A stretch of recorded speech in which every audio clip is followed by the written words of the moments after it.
जिसके पिताजी शहीद हो गए देश के लिए, जिसकी दादी जी शहीद हो गए, प्रधानमंत्री मोदी जी को क्या पता है हमारे परिवार से कौन देश के लिए शहीद हुआ है? कुछ मालूम है उनको? लेकिन लोग कहते हैं कि राहुल गांधी तो पप्पू हैं, आखिर ये टैग क्यों नहीं हट रहा है राहुल गांधी साहब से? अच्छा, जब 24 घंटा मीडिया में इनके पैसे दिए जा रहे हैं, मीडिया में ये कहाया जा रहा है, तो अब मोदी और इनका आरएसएस का जो ये एजेंडा होता है, हमारे जो विपक्ष का जो सबसे बड़े नेता हैं श्री राहुल गांधी जी को बदनाम करने का। अच्छा, कब तक बदनाम करेंगे आप?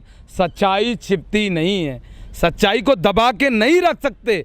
राहुल गांधी देश के नेता हैं, किसानों के नेता हैं, युवाओं के नेता हैं। राहुल गांधी जी सच्चाई के साथ खड़े हैं।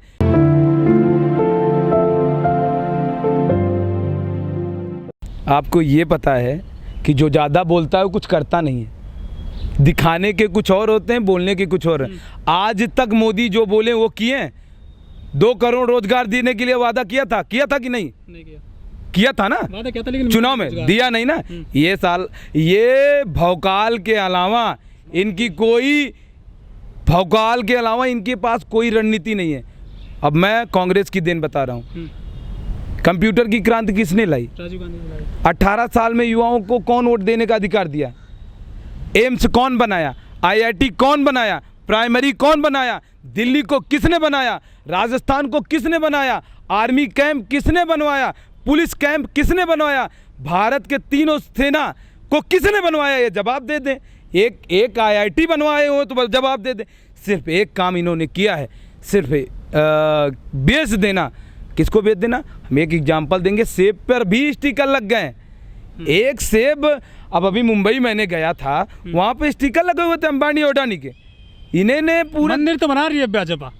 मंदिर हमारे आस्था का विषय है। मंदिर से मेरा भी लगाव है।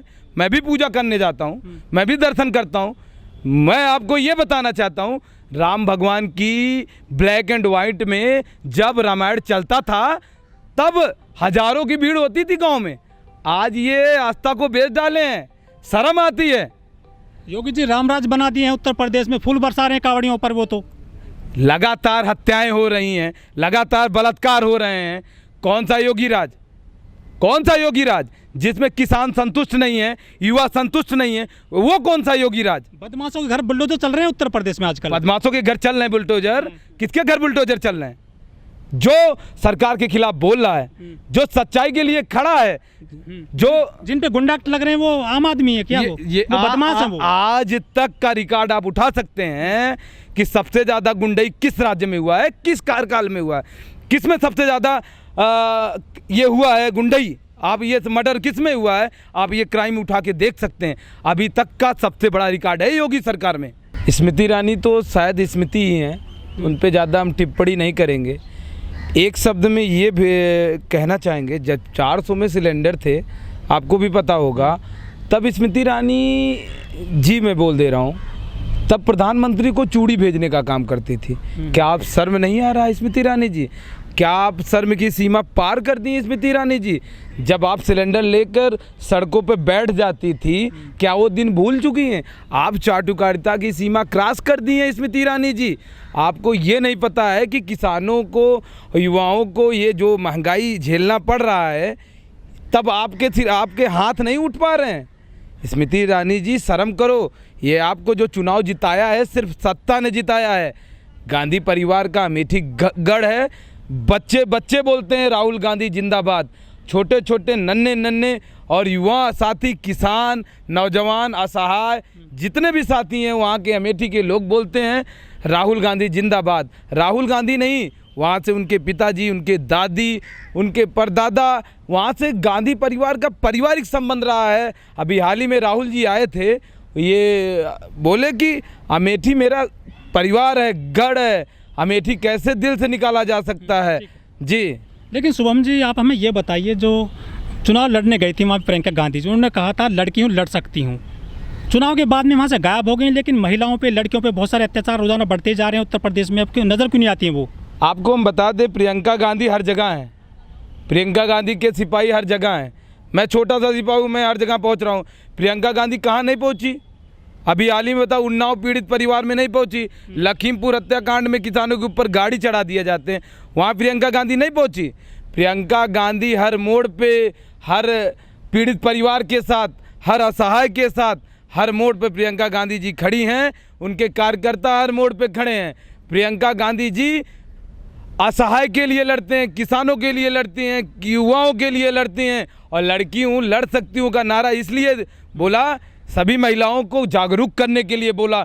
महिला का भी इस संविधान में भागीदारी हो, महिला का भी हक हो। जितना पुरुष है उतना समाज में महिला भी हैं। ये प्रियंका गांधी आम जनमानस तक ये बात अपना पहुंचाना चाहती थी। इसके पहले 2G घोटाला का आरोपी बनाए थे, 3G घोटाला का आरोपी बनाए थे। इनका एक प्रोपोगंडा रहता है कि कैसे बदनाम करूं।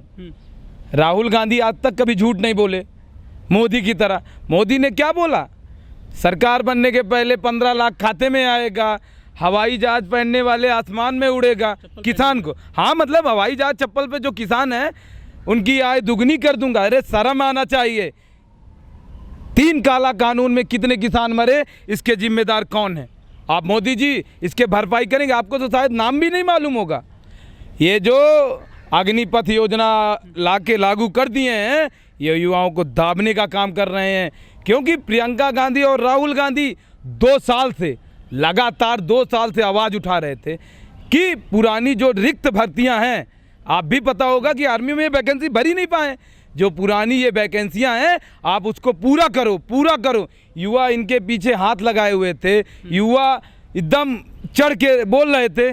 तब मोदी जी को शर्म आया, तब उन्होंने ये 3 जो मतलब काला कानून वापस लिए किसानों का। तब इन्होंने अग्निपथ योजना लागू कर दिया। इसलिए कर दिया क्योंकि जैसे इनके इंदौर के एक विधायक बयान देते हैं कि अगर इनको नौकरी नहीं मिलती है 4 साल में तो हमारे दफ्तर पे लग जाएंगे। क्या आर्मी संवेदनशील होता है? आपातकालीन व्यवस्था होता है? शर्म आना चाहिए। आपको ये बता दें, वही नौजवान आत्महत्या कर रहे हैं, सुसाइड कर रहे हैं, सड़क पर उतरे हैं, मशाल लेकर यात्रा कर रहे हैं, विरोध प्रदर्शन कर रहे हैं। आप देखिए जगह जगह पर स्टेशन, रेलवे स्टेशन पर सब दिखा, आक्रोश तो वही है ये छात्रों में, ऐसी बात नहीं है। और ये 4 साल जो 11 लाख रुपए देने के वादा किया है, ये 4 साल मान लीजिए वो नौकरी करके आए, 25% आपने नौकरी में रखा, तब भी तो अपनी रिक्त भक्तियाँ ये भी नहीं पूरा कर पा रहे हैं। युवा आजकल नारा देते हैं कि हर हर मोदी, घर घर मोदी। युवा अभी भी बीजेपी के पीछे पड़ा हुआ है, बड़ा मोटा वोट बैंक उनके पास है, जो भी चुनाव होता है उसमें जीतते चली जाती है बीजेपी। मैं आपको बताना ये चाहता हूँ, देश के 2 उद्योगपति जिन्होंने मोदी ने फाइनेंशियली तौर पे मजबूत किया, कितना लोन माफ़ किया, मैं इसके बारे में विस्तृत बताऊंगा। कितना अंबानी और अडानी की बात कर रहा हूं मैं। जब गुजरात के सीएम थे ये हमारे देश के प्रधानमंत्री मोदी जी, तब से वो इनको टीआरपी बढ़ा रहे हैं, चैनलों पे पैसा इन्वेस्ट कर रहे हैं उनकी टीआरपी बढ़ाने के लिए। आप उनका कुर्ता देखिए, उनके चलने का तरीका देखिए कि कैमरा का रोलिंग किस तरीके से होता है, कि सेटअप होता है। वो तो प्रधानमंत्री इतना तो चलता ही है। कितना चलता है भाई? प्रधानमंत्री का प्रोटोकॉल है किसके लिए? युवाओं के हक के लिए, किसानों के हक के लिए, नौजवानों के हक के लिए। कि राफेल में घोटाला हो जाता है ये पता नहीं है प्रधानमंत्री जी को? कौन से प्रधानमंजी? लेकिन लोग कह रहे हैं डंका बज रहा है पूरी दुनिया में मोदी जी का। कहाँ डंका बज रहा है? खाली चैनल अखंड भारत बना रहे वो भैया। आपको ये जो जी न्यूज के चैनल है, साफ साफ वायनाड में एक घटना हुई थी, आपको पता होगा कि बच्चे, राहुल गांधी के अंदर मानवता की बात बता रहा हूँ, अंदर की मानवता, उन्होंने बोल दिया कि बच्चे के पीछे किसी आरएसएस का इनका हाथ है, उधर पीछे जोड़ा था। हाँ, वो वीडियो को उन्होंने इतने बड़े हमले में जिन्होंने राहुल गांधी उसका विरोध किए कि ऐसे आतंकवादी को जेल होना चाहिए, तुरंत उसकी कड़ी निंदा किए, ऐसे वीडियो वहाँ चला दे रहे हैं।